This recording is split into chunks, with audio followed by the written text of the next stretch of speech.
The Lord be with you. A reading from the Holy Gospel according to Luke.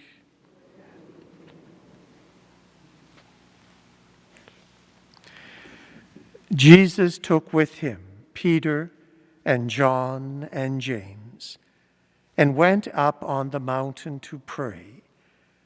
And while he was praying, the appearance of his face changed, and his clothes became dazzling white. Suddenly they saw two men, Moses and Elijah, speaking to Jesus. They appeared in glory and were speaking of his exodus, which he was about to accomplish at Jerusalem. Now Peter and his companions were weighed down with sleep, but since they had stayed awake, they saw his glory and the two men who stood with him. Just as they were leaving him, Peter said to Jesus, "Master, it is good for us to be here. Let us make 3 dwellings, one for you, one for Moses, and one for Elijah." But Peter did not know what he had said. While he was saying this, a cloud came and overshadowed them, and they were terrified as they entered the cloud. Then from the cloud came a voice that said, "This is my Son, the beloved, my chosen. Listen to him." When the voice had spoken, Jesus was found alone, and the disciples kept silent, and in those days told no one any of the things they had seen. The Gospel of the Lord.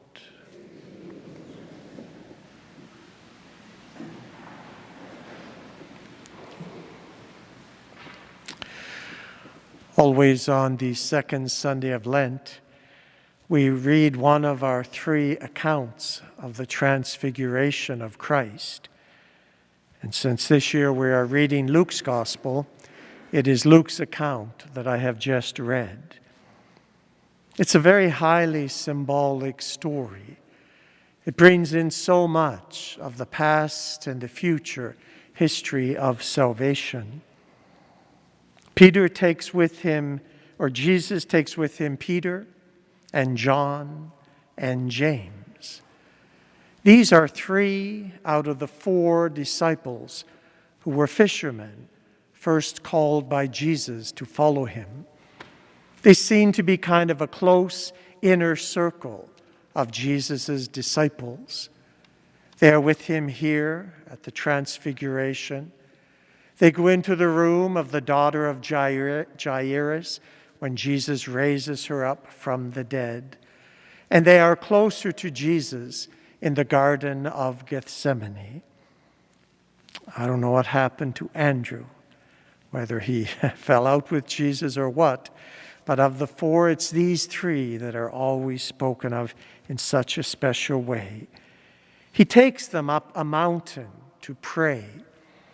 Tradition identifies this with Mount Horeb, which is a mountain in the northern Galilee region of Israel. Mount Tabor. Horeb is in the south. And we're not certain because the identity of the mountain is not given in any of the 3 accounts. But that seems to be the highest mountain in that area and the most likely candidate.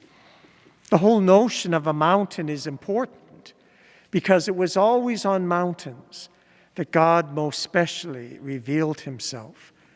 And so it was on Mount Horeb, also known as Mount Sinai, that Moses met face to face with God and received the tablets of the law. And it was at the foot of that mountain, after returning, that he entered into a covenant between God and the people, with the law as the basis of it. And so here Jesus takes these close inner disciples to a mountain near them for this special encounter with God. They are praying there. Luke's gospel, more than any of the gospels, refers to Jesus praying.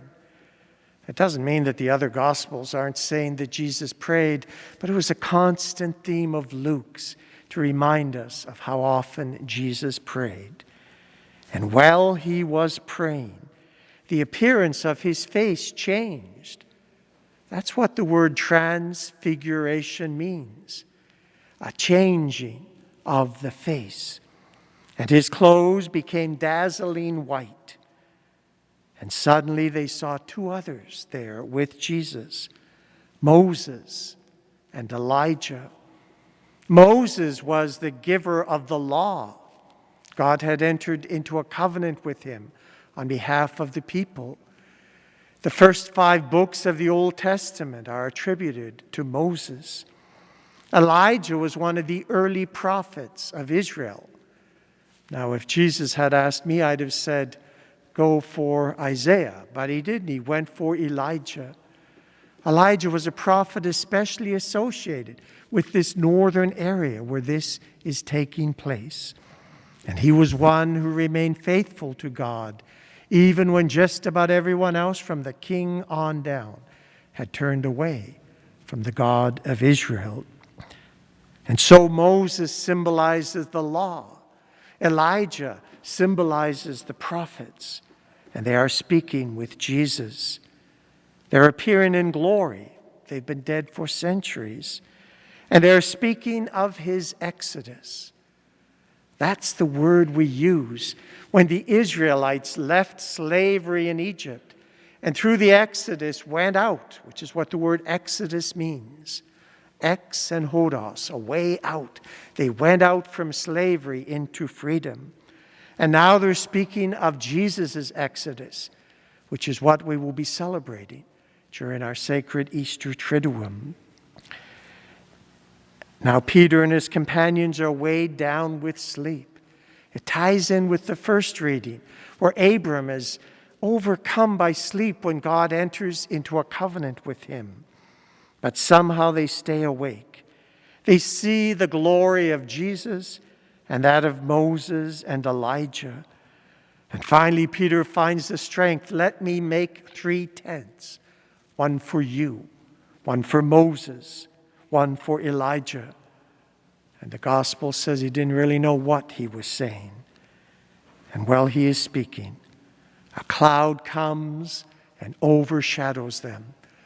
Whenever we read of God meeting with Moses on Mount Sinai, there's always a cloud of fire and thunder at the top of the mountain.